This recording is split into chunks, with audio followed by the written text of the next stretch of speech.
Hello everyone, welcome to pharma reads. जैसे कि diploma pharmacy के एग्जामिनेशन स्टार्ट होने वाले हैं और क्वेश्चन पेपर जो है न्यू पैटर्न में आने वाला है, तो 3 सेक्शन में आएंगे। एक कुछ इंपॉर्टेंट क्वेश्चन है जो आपको पढ़ के जरूर जाना चाहिए, जैसे कि objective type question first section रहेगा, शॉर्ट आंसर क्वेश्चंस रहेंगे और तीसरा लॉन्ग आंसर्स रहेंगे। तो हम देखते हैं कि किस तरीके से इन क्वेश्चन को सॉल्व करना है। पहले हम देखेंगे कि कौन कौन से इंपॉर्टेंट क्वेश्चन है, फिर शॉर्ट में एक्सप्लेनेशन करेंगे, फिर आप इनको डिटेल में थोड़ा सा पढ़ लीजिएगा।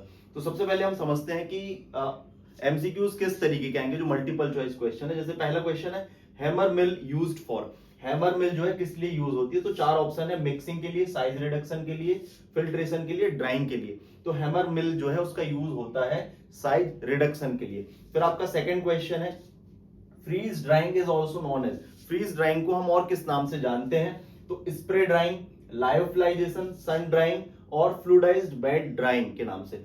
तो फ्रीज ड्राइंग का मतलब होता है लायोफिलाइजेशन, या तो आपसे lyophilisation is also known as पूछ लिया जा सकता है, तो लायोफिलाइजेशन को हम फ्रीज ड्राइंग बोलते हैं। फिर उसके बाद में थर्ड क्वेश्चन है, immunological product include. Immunological product में कौन से प्रोडक्ट इंक्लूड्स होते हैं, तो इम्यूनोलॉजिकल प्रोडक्ट में ऑप्शन है आपके पास में वैक्सीन, सिरप, टैबलेट, कैप्सूल। तो आंसर रहेगा इसमें वैक्सीन। वैक्सीन जो है इम्यूनोलॉजिकल प्रोडक्ट्स की कैटेगरी में आती है। फिर example of sterile formulation. Sterile formulation मतलब जिसमें कि बहुत मस्ट है, कंपलसरी है, फ्री फ्रॉम माइक्रो ऑर्गेनिज्म। तो टैबलेट, इंजेक्शन, पाउडर, कैप्सूल। तो आंसर है इंजेक्शन। फिर उसके बाद में नेक्स्ट है मेम्ब्रेन फिल्टर मटेरियल। जो फिल्टर मटेरियल में मेम्ब्रेन यूज होती है वो किसकी यूज होती है, तो पहला ऑप्शन है पेपर, सेलुलोज एसीटेट, थर्ड है ग्लास, फोर्थ है आपका रबर। तो आंसर रहेगा सेलुलोज एसीटेट। फिर इंडियन फार्माकोपिया पब्लिश्ड बाय। तो ये इस तरीके के हो गए कि जो ऑब्जेक्टिव टाइप क्वेश्चन में मल्टीपल चॉइस क्वेश्चन। फिर आपको 20 मार्क्स में से कुछ इस तरीके के भी क्वेश्चंस पूछे जाएंगे कि फिल इन द ब्लैंक्स या one word answer. Indian pharmacopoeia published by, मतलब जो इंडियन फार्माकोपिया किसके द्वारा पब्लिश होती है, तो आपको ध्यान में रखना है इंडियन फार्मास्यूटिकल कमीशन, गाजियाबाद जो है इसको गाजियाबाद दिल्ली जो है जगह है, और इंडियन फार्माकोपिया कमीशन जो है इसको पब्लिश करती है। फिर one advantage of plastic container, plastic material as packaging material, मतलब प्लास्टिक का ऐसा पैकेजिंग मटेरियल के तौर पर एक एडवांटेज क्या है, तो प्लास्टिक जो है लाइट वेट होता है, ये एक एडवांटेज है। फिर organoleptic agents are used for. Organoleptic agents क्या होते हैं और इनका यूज क्या होता है, तो ऑर्गेनोलेप्टिक एजेंट जो भी आपकी फॉर्मुलेशंस होती है उसमें उसका टेस्ट इंप्रूव करने के लिए फ्लेवरिंग एजेंट वगैरह ऐड करते हैं। फिर इसमें कलरिंग एजेंट आ जाते हैं और स्वीटनिंग एजेंट आ जाते हैं। तो टेस्ट, कलर और स्वीटनेस को बढ़ाने के लिए हम ऑर्गेनोलेप्टिक एजेंट को यूज करते हैं। फिर एग्जांपल ऑफ प्रिजर्वेटिव्स। तो प्रिजर्वेटिव्स क्या होते हैं, माइक्रो ऑर्गेनिज्म की ग्रोथ को जो रोकते हैं। तो एग्जांपल है आपका बेंजोइक, सोडियम बेंजोएट और मिथाइल पैराबेन, ये इसके कुछ एग्जांपल्स हैं। One instrument used for the size separation. Size separation के लिए कौन सा इंस्ट्रूमेंट यूज करते हैं, तो एग्जांपल आ जाएगा आपका साइक्लोन सेपरेटर। फिर उसके बाद में full form of CGMP. CGMP का फुल फॉर्म क्या है, तो सीजीएमपी का फुल फॉर्म होता है current good manufacturing practice, current good manufacturing practice. फिर one example of hard gelatin capsule. Hard gelatin capsule का एक एग्जांपल, तो वैसे तो बहुत सारी कैप्सूल है, एक एम्फिसिलिन कैप्सूल आती है, आप वो लिख सकते हैं। एग्जाम्पल ऑफ मिक्सर, मिक्सिंग करने के लिए जो इंस्ट्रूमेंट यूज होते हैं उसका एक एग्जाम्पल देना, तो डबल कॉर्न ब्लेंडर, ये इंपॉर्टेंट है, एग्जाम में भी पूछा जाएगा। फिर नेम एनी मॉडिफाइड टैबलेट, कोई भी एक मॉडिफाइड टैबलेट का नाम बताना, तो सस्टेन्ड रिलीज टैबलेट आप लिख सकते हैं। फिर name any, USP stand for, USP का फुल फॉर्म क्या है, तो यूनाइटेड स्टेट फार्माकोपिया। तो फार्माकोपिया क्या होती है, स्टैंडर्ड बुक्स होती हैं। फिर novel drug delivery system design to. Novel drug delivery system को हम डिजाइन क्यों किया गया, to reduce bio, to increase bio availability, bio availability को इंक्रीज करने के लिए हम डिजाइन करते हैं। फिर हमारे नेक्स्ट क्वेश्चन है eye drops also known as. Eye drop को हम और क्या क्या कह सकते हैं, ये ऑप्थेल्मिक प्रिपरेशन होती है। ऑप्थेल्मिक मतलब जो आंखों के लिए उपयोग में आती है। फिर आपका suppositories are inserted to rectal cavity, जो रेक्टल कैविटी उसमें इनको इंसर्ट किया जाता है। Suspension belongs to, suspension biphasic liquid doses form है। फिर first edition of Indian pharmacopoeia. Indian pharmacopoeia का फर्स्ट एडिशन कब आया था, तो 1955 में। तो ये हो गया आपको 20 मार्क्स के कुछ इस तरीके के क्वेश्चंस आएंगे। अब हो सकता है कि इसमें जो ऑब्जेक्टिव टाइप क्वेश्चन है, मल्टीपल चॉइस क्वेश्चन ज्यादा हो या वन वर्ड कुछ कम हो, तो इनमें वेरिएशन हो सकता है। अब फिर आपका सेक्शन 2 जो रहेगा शॉर्ट आंसर्स का, तो शॉर्ट आंसर्स कौन कौन से आ सकते हैं, classify different type of packaging material, different type of packaging material को क्लासीफाई करना है। Write salient feature of pharmacopoeia, pharmacopoeia के साइलेंट फीचर क्या है। Write classification of extraction method, explain sieving method. फिर आपका double cone blender with diagram, double cone blender को diagram के साथ एक्सप्लेन करना है। Classify tablet with example, tablet को एग्जांपल के साथ क्लासीफाई करना है। फिल्ट्रेशन थ्योरी, इनको हम डिटेल में थोड़ा सा समझेंगे जिससे कि आपको एग्जाम में बन जाए। Explain fluidised bed dryer, classify tablet with example, ये 2 बार हो गया, कोई बात नहीं। Classify tablet with example. Advantage and disadvantage of glass as a packaging material. Explain ball mill, ball mill को एक्सप्लेन करना है। तो सबसे पहले हम समझते हैं कि क्लासीफाई, हाँ, और लॉन्ग आंसर में इंपॉर्टेंट क्या है आपकी, जैसे हिस्ट्री ऑफ फार्मेसी, डिटेल्ड में history of pharmacy profession, pharmaceutical ads क्या होते हैं with suitable example. Hammer mill को डिटेल में एक्सप्लेन करना है। Various mixing equipment, topical preparations क्या होती हैं, quality control and quality assurance से क्या समझते हैं, नोबल ड्रग डिलीवरी सिस्टम क्या होता है, ये डिटेल में पूछे जाते हैं। तो हम समझते हैं सबसे पहले classify different type of packaging material. Packaging material कौन कौन से होते हैं, जैसे कि ग्लास आपका इसमें एग्जांपल आ जाएगा, प्लास्टिक हो गया और मेटल हो गया। तो ग्लास में जो बॉटल्स बनती है, ग्लास बॉटल्स हो गया, वाइल्स बनती हैं, वो हो गया। प्लास्टिक में प्लास्टिक की भी बॉटल्स बनती है, कंटेनर बनते हैं और पीवीसीज बनती हैं। फिर उसके बाद में आपका मेटल में मेटल कंटेनर भी होते हैं, जैसे एरोजोल कंटेनर मेटल का होता है। फिर आपका टैबलेट जो पैकेजिंग होती है, कैप्सूल स्ट्रिप पैकेजिंग होती है। फिर रबर जो क्लोजर के लिए हम यूज करते हैं वो हो गया, और पेपर। तो ये हो गया आपका पैकेजिंग मटेरियल। फिर साइलेंट फीचर ऑफ फार्माकोपिया। तो फार्माकोपिया क्या होती है, फार्माकोपिया जो है रेफरेंस बुक होती है जिसमें ड्रग से रिलेटेड स्टैंडर्ड्स दिए होते हैं। तो उसके कुछ फीचर्स हमको बताने की ये रेफरेंस बुक है, स्टैंडर्ड बुक्स हैं। इनमें जो है इनका एक पर्टिकुलर टाइम होता है जिसमें ये क्या होती है कि रिवाइज होती जाती हैं। तो कुछ इस तरीके से चीजें हमको बताना है स्टैंड जो फार्माकोपिया से रिलेटेड। इनमें मोनोग्राफ्स दिए रहते हैं, ड्रग्स का लाइक उनकी इम्प्योरिटी कितनी रहेगी, ये चीजें इसमें दी हुई रहती है हमको इंडियन फार्माकोपिया में। फिर हम बात करते हैं next, right classification of extraction method. Extraction method का क्लासिफिकेशन। तो एक्सट्रैक्शन क्या होता है, कोई भी जो आपका ड्रग मॉलिक्यूल है, ड्रग मॉलिक्यूल में से उसकी एक्टिव कॉन्स्टिट्यूएंट्स को निकालना। हाँ, एक चीज और ध्यान में रखना है आपको, जब एग्जाम में आप आंसर एक्सप्लेन करेंगे तो हो सकता है आप ज्यादा थ्योरी ना लिख पाए, तो फ्लो डायग्राम में उस चीज को एक्सप्लेन करने की कोशिश करें। तो जैसे ये ड्रग मॉलिक्यूल है, ये ड्रग पाउडर है, तो हमें इसमें से एक्टिव कॉन्स्टिट्यूएंट को निकालना है बाहर।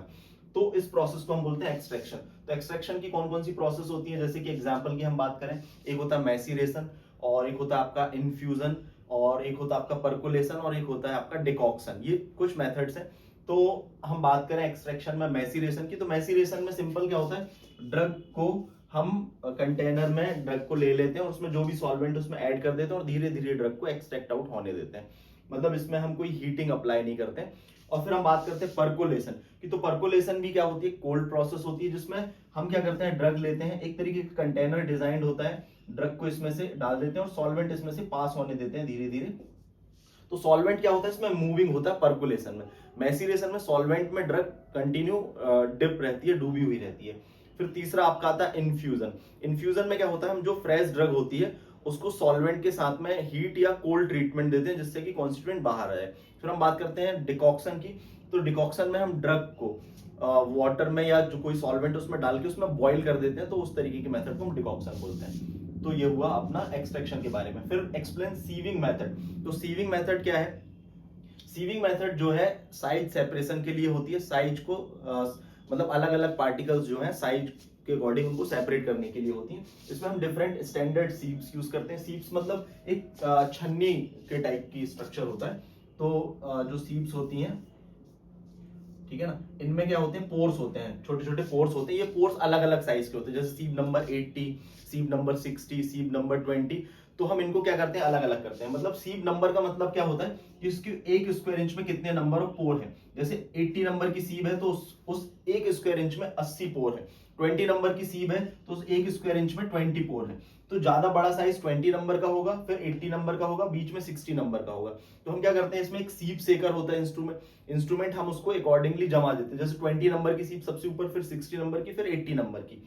तो 20 नंबर में बड़े पार्टिकल्स रिटेन हो जाएंगे, 60 में थोड़ा उससे छोटे पार्टिकल्स, और 80 में सबसे छोटे पार्टिकल्स रिटेन होंगे। तो इस तरीके से हम सीविंग मेथड का यूज साइज सेपरेशन के लिए करते हैं।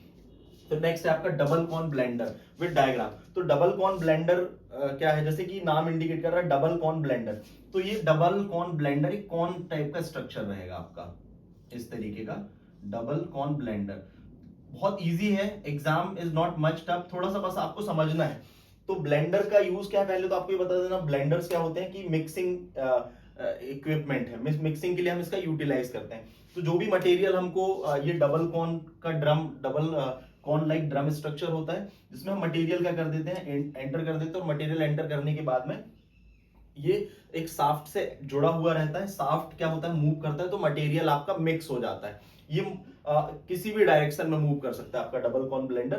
तो आपका मटेरियल जिससे क्या होता है, मिक्स हो जाता है। तो ये डबल कॉन ब्लेंडर मिक्सिंग के लिए यूज होता है। तो आपको पूछा जाएगा तो डबल कॉन ब्लेंडर क्या है, उसकी डेफिनेशन दे दी हमने, किस तरीके का ये होता है, उसका एक कंस्ट्रक्शन दे दिया, किस तरीके से वर्किंग करता है, जिस भी मटेरियल को मिक्स करना हम इसमें ऐड कर देते हैं और वो अच्छे तरीके से उसको मिक्स कर देता है। फिर उसके बाद में नेक्स्ट है आपका क्लासिफाई टैबलेट विद एग्जांपल। तो टैबलेट कितने टाइप की, टैबलेट क्या है, टैबलेट एक सॉलिड डोजेस फॉर्म होता है, जिसमें अब टैबलेट कई तरीके की होती है, अनकोटेड टैबलेट होती है, कोटेड टैबलेट होती है और एंट्रिक कोटेड टैबलेट होती है, और मॉडिफाइड टैबलेट होती है। तो इसमें हम बता देंगे टैबलेट सॉलिड डोजेस फॉर्म है। अनकोटेड टैबलेट में कोई कोटिंग नहीं होती, जैसे सिंपल पैरासीटामोल टैबलेट है। फिर आपका कोटेड टैबलेट की बात करें तो फिल्म शुगर कोटेड टैबलेट होती है, उसमें फिल्म कोटेड होती है, और आपका एक और होती है उसमें एंट्रिक कोटेड टैबलेट। शुगर कोटेड जैसे मल्टीविटामिन होते हैं तो उनमें शुगर की कोटिंग कर देते हैं। फिर फिल्म कोटेड क्या है, शुगर कोटेड में मल्टीपल स्टेप होते हैं, फिल्म कोटेड में पॉलीमर की एक थिन लेयर होती है, जिससे कि टैबलेट का वेट कम हो जाता है और माइक्रोबियल अटैक के चांसेस कम हो जाते हैं। एंट्रिक कोटेड की बात करें तो कुछ ऐसे केमिकल होते हैं, जैसे सैलेक हो गया और आपका सेलुलोज एसिडेट थैलेट हो गया, इनका यूज करते हैं, जिससे कि वो हमारे इंटेस्टाइन में जाकर ही डिसॉल्व होती है। फिर मॉडिफाइड रिलीज टैबलेट में कई तरीके की टैबलेट आ जाती हैं। फिर नेक्स्ट हम बात करते हैं right filtration theory. Filtration theory क्या होती है, सिंपल हम बात करें, फिल्टर करने का मतलब कोई भी जो सॉलिड पार्टिकल है, सॉलिड पार्टिकल को एक पोरस मीडियम के थ्रू फिल्टर करना होता है। हमको क्या बताना है, कॉन्सेप्ट क्या है फिल्ट्रेशन का।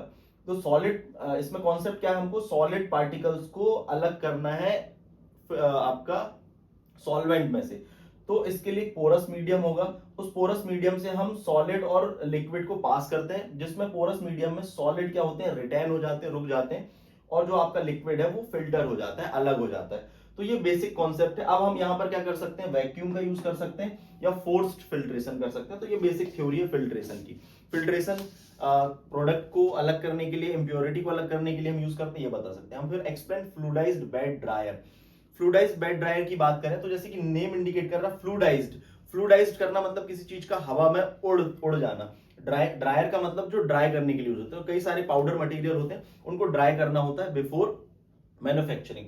तो फ्लूइडाइज्ड बेड ड्रायर क्या एक तरीके का जो आपका है इंस्ट्रूमेंट है, जो कि मटेरियल को ड्राई करने के लिए यूज होता है। अब इसका जैसे हमको बताना होगा, तो इसका स्ट्रक्चर कुछ ड्रम लाइक स्ट्रक्चर होता है, और जो इसमें एक तरीके का बास्केट हम बोल सकते हैं या कंटेनर होता है, जिसमें कि पोर्स बने होते हैं। अब पोर्स बने रहते हैं, तो फ्लूइडाइज्ड बेड ड्रायर ड्राई करने के लिए हमको हॉट एयर सप्लाई करनी पड़ती है। तो हम हॉट एयर को सप्लाई करते हैं यहाँ से। जब हम हॉट एयर सप्लाई करते हैं तो जो इसमें मटेरियल है पाउडर, वो फ्लूइडाइज्ड हो जाता है, मतलब इस तरीके से एयर में उड़ने लगता है, तो एक जगह रखा नहीं रहता, जिससे ड्राइंग अच्छी हो जाती है। और फिर उसके बाद में जब हम बंद करते हैं तो मटेरियल फिर से यहाँ रख जाता है और ड्राई हो जाता है, और हॉट एयर यहाँ से आके और वापस यहाँ से निकल जाती है। इस तरीके का स्ट्रक्चर होता है। इसको हम ये शॉर्ट में एक्सप्लेन किया है, आप इसको पढ़ सकते हैं, बहुत ईजी है। मटेरियल क्या हुआ कि जो एयर में मिक्स हो गया, फ्लूइडाइज्ड हो गया, इसलिए इसको हम फ्लूइडाइज्ड बेड ड्रायर बोलते हैं। बहुत इंपॉर्टेंट है, आते ही आता है एग्जाम में। फिर हम नेक्स्ट बात करते हैं advantage and disadvantage of glass as a packaging material. Glass का एज एडवांटेज और डिसएडवांटेज क्या है पैकेजिंग मटेरियल। तो ग्लास आपको पता है कि इनर्ट होता है, सबसे इंपॉर्टेंट तो ये है, इनर्ट होता है। और उसका डिसएडवांटेज एक हम बात करें तो फ्रेजाइल होता है, मतलब आसानी से टूट जाता है, और थोड़ा सा ये वजन भी होता है, कॉस्टली भी होता है। तो ये कुछ इसके डिसएडवांटेज है। फिर नेक्स्ट है एक्सप्लेन बॉल मिल। बॉल मिल के बारे में हमको एक्सप्लेन करना। तो बॉल मिल का यदि यूज करें तो हम किस लिए होती है, बॉल मिल का जो यूज होता है वो पार्टिकल साइज को रिड्यूस करने, पार्टिकल साइज को कम करने के लिए होता है।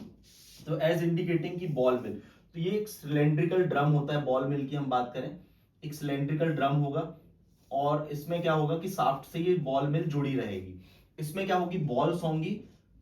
अब ये बॉल्स क्या होंगी, ये स्टेनलेस स्टील की बॉल्स रहती हैं। बहुत इजी है, बिल्कुल टफ नहीं है, लेकिन ये क्वेश्चंस आते ही आते हैं। ये जो बॉल रहेगी, ये यहाँ पर एक एंट्री मटेरियल को ऐड करने के लिए व्हाट वी कैन से मतलब एक तरीके से मटेरियल एंट्री एक पॉइंट रहेगा, हमने मटेरियल ऐड कर दिया। अब ये किसी शाफ्ट से अटैच्ड रहेगा। अब ये जब हॉरिजॉन्टली मूव करेगा तो ये जो बॉल है मटेरियल में इंपैक्ट करेगा, हिट करेगा, जिससे क्या होगा कि मटेरियल आपका ब्रेक डाउन हो जाएगा, पार्टिकल साइज रिड्यूस हो जाएगा। तो इस तरीके का इसका कॉन्सेप्ट है। तो बॉल मिल के बारे में आप ये बता सकते हैं। फिर नेक्स्ट हम बात करते हैं जो long answer question, long answer है, तो उसमें आपका हिस्ट्री ऑफ फार्मेसी की बात करें, history of pharmacy of profession की बात करें तो हिस्ट्री हम बात करते हैं एंशिएंट टाइम से लेके प्रेजेंट सिनेरियो में। जैसे पहले के समय में आयुर्वेद सिस्टम होता था, तो आयुर्वेद सिस्टम में कई सारी संहिताएं होती थी, जैसे सुश्रुत संहिता। फिर अलग अलग चाइनीज की हम बात करें, फिर हम ग्रीक की बात करें, तो उस टाइम पे जो नॉलेज होता था वो कंपाइल होता था किसमें, in the form of clay art वगैरह में। फिर धीरे धीरे वो आपका संहिता में आया, फिर फार्माकोपियाज आई, फिर कई सारी रेगुलेटरी बॉडीज आई, जैसे कि पीसीआई आया, फार्मेसी काउंसिल ऑफ इंडिया हो गया, और कई सारे रेगुलेशंस आए। तो इस तरीके से हमको हिस्ट्री ऑफ फार्मेसी को डिटेल में बता देना, इसका एक सेपरेट लेक्चर है। फिर फार्मास्यूटिकल एड्स क्या होते हैं विद सुटेबल एग्जांपल, मतलब एक तो होता है आपका एक्टिव इंग्रेडिएंट, एक्टिव इंग्रेडिएंट के अलावा जो चीजें हम यूज करते हैं फार्मास्यूटिकल प्रोडक्ट को सपोर्ट करने के लिए, वो आपके कहलाते हैं फार्मास्यूटिकल एड। तो इसमें ये ऑर्गेनोलेप्टिक एजेंट भी आ जाते हैं। ऑर्गेनोलेप्टिक एजेंट का भी क्वेश्चन अलग से पूछा जा सकता है, जैसे कलरिंग एजेंट हो गया, स्वीटनिंग एजेंट हो गया, फ्लेवरिंग एजेंट हो गया, ये सब होते हैं। फिर आपका सॉल्वेंट हो गया, और भी अदर चीजें इसमें आ जाती हैं, जैसे कि हम बात करें हाँ प्रिजर्वेटिव हो गया। तो ये एग्जांपल हो गया आपके फार्मास्यूटिकल एड के, ये जरूर कर लेना, बहुत इजी है। फिर हम बात करते हैं हैमर मिल। हैमर मिल की बात करें तो हैमर मिल का भी इस्तेमाल किस लिए होता है, हैमर मिल भी जो है पार्टिकल साइज को रिड्यूस करने के लिए यूज करते हैं। अब इसका डिटेल्ड में पूछा गया है, तो हैमर मिल क्या है उसके बारे में बताना, उसका कंस्ट्रक्शन बताना, उसका प्रिंसिपल बताना है, फिर उसके एडवांटेज बताने, डिसएडवांटेज बताने, और एप्लीकेशंस बताने। तो हैमर मिल की बात करें तो ये एक तरीके का सिलेंड्रिकल स्ट्रक्चर रहेगा।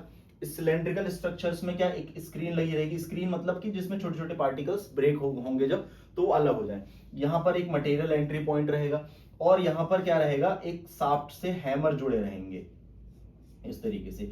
अब ये क्या होगा कि ये जो हैमर वाला शाफ्ट है ये रोटेट करेगा इसके अंदर। जब ये रोटेट करेगा तो हैमर का इंपैक्ट पड़ेगा किसके ऊपर, आपके मटेरियल के ऊपर। तो जैसे मटेरियल के ऊपर हैमर का इंपैक्ट पड़ेगा तो मटेरियल ब्रेक डाउन होगा, साइज रिड्यूस हो जाएगा। तो हैमर मिल इस तरीके से काम करती है, प्रिंसिपल ऑफ इंपैक्ट के ऊपर। हमने बॉल मिल के ऊपर पढ़ी थी, तो बॉल मिल में क्या होगा, बॉल मिल भी पार्टिकल्स को हिट करेगी तो इंपैक्ट होगा, साथ में पार्टिकल्स एट्रीशन भी होगा, उनके बीच में फ्रिक्शन भी होगा। तो उस इसमें इंपैक्ट प्लस एट्रीशन दोनों तरीके का प्रिंसिपल इन्वॉल्व होगा। बॉल मिल की हम बात करें तो उसमें क्या होगा, एक तरीके से ये हिट करेगा। फिर various mixing equipment, mixing equipment कौन कौन से होते हैं, तो इसमें जैसे डबल कॉर्न ब्लेंडर हो गया, टरबाइन मिक्सर हो गया, ट्रिपल रोलर मिल हो गई, और सिल्वरसन मिक्सर हो गया। तो वेरियस मिक्सिंग इक्विपमेंट की बात करें तो डबल कॉर्न ब्लेंडर जो हमने अभी देखा था, डबल कॉर्न ब्लेंडर हो गया, ये इस तरीके का स्ट्रक्चर होता है। फिर इसमें एक और हमने बात करी कि टरबाइन मिक्सर। तो टरबाइन मिक्सर में क्या होगा, सिंपल इस तरीके का एक ड्रम होगा, उसमें एक तरीके की टरबाइन होगी जिसमें पैडल बने रहेंगे, तो वो इस तरीके से आपका मिक्सिंग का काम करेगा। जनरली मिक्सिंग कोई भी मटेरियल है आपका वो। हम डबल कॉर्न ब्लेंडर की बात करें तो ड्राई पाउडर के लिए यूज होता है। टरबाइन मिक्सर लिक्विड और सेमी सॉलिड मिक्सिंग के लिए हो जाएगा। फिर उसके बाद में नेक्स्ट हमने बात करी ट्रिपल रोलर मिल। ये बहुत इजी क्वेश्चन है, इनको कभी छोड़कर मत जाना। ट्रिपल रोलर मिल में क्या होगा, 3 तरीके के रोलर होंगे। हम इस तरीके से देखें, एक रोलर ये, एक रोलर ये, और एक रोलर ये 3 तरीके के रोलर है जो, तो ये बेसिकली सेमी सॉलिड के लिए यूज होगा। मतलब 3 रोलर है, लाइक सर्कल में 1 2 3। जैसे हमने मटेरियल ऐड किया सेमी सॉलिड, यहाँ पर ये रोलर इस तरीके से मूव करेगा और मटेरियल उसमें ग्राइंड हो जाएगा। फिर वो डायरेक्शन में तीसरे रोलर में जाएगा। इस तरीके से ये मटेरियल को क्या कर देता है, आपका मिक्स कर देता है जो भी मटेरियल ग्राइंडिंग के साथ में। फिर टॉपिकल प्रिपरेशंस क्या होती है, ये भी एक लॉन्ग क्वेश्चन में पूछा जा सकता है। टॉपिकल प्रिपरेशंस मतलब that is applied to the outer side of the skin, जैसे कि सेमी सॉलिड प्रिपरेशंस हो गई, ऑइंटमेंट, क्रीम, आपका पेस्ट हो गया, तो ये टॉपिकल प्रिपरेशंस में आ जाती हैं। तो इनको हम मिक्सिंग करने के लिए रोलर मिल का यूज कर सकते हैं। इसमें सिंपल स्पैचुला से टाइल में हम सिंपल मिक्स कर सकते हैं, तो ये हो गया। फिर quality control and quality assurance क्या होता है, ये भी इंपॉर्टेंट क्वेश्चन है। क्वालिटी कंट्रोल की हम बात करें तो क्वालिटी कंट्रोल क्या है, कई सारी जो टेस्टिंग प्रोसीजर्स होती है जिसमें हम मटेरियल में कोई डिफेक्ट है तो नहीं, उस डिफेक्ट को डिटेक्ट करते हैं, वो कहलाता है क्वालिटी कंट्रोल। फार्मास्यूटिकल इंडस्ट्री में जब हम मैन्युफैक्चरिंग करते हैं तो 2 डिपार्टमेंट होता है, quality control and quality assurance. तो जब इस क्वेश्चन को आप पढ़ेंगे तो ये चीज ध्यान में रखना है आपको। क्वालिटी कंट्रोल का काम है कि जो डिफेक्ट है उनको डिटेक्ट करना, मतलब जो गड़बड़ी है उसको फाइंड आउट करना, उस प्रोसीजर्स को हम क्वालिटी कंट्रोल कहते हैं। क्वालिटी कंट्रोल के कई सारे सेगमेंट्स हो सकते हैं, कई सारे प्रोटोकॉल्स होते हैं। क्वालिटी एश्योरेंस क्या है ये जो डिफेक्ट इसमें निकल रहे हैं इसको फाइंड आउट हम कर रहे हैं।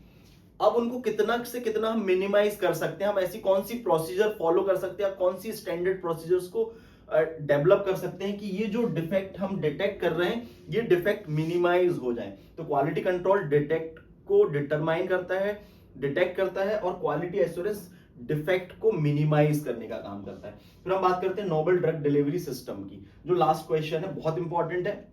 नोबल ड्रग डिलीवरी की बात करें तो ये एडवांस ड्रग डिलीवरी सिस्टम भी कहलाता है ना। तो इसमें नोबल ड्रग डिलीवरी सिस्टम जैसे कि पहले जो टैबलेट, कैप्सूल, सिरप, इंजेक्शन, ये नॉर्मल कन्वेंशनल डोजेस फॉर्म में आते हैं।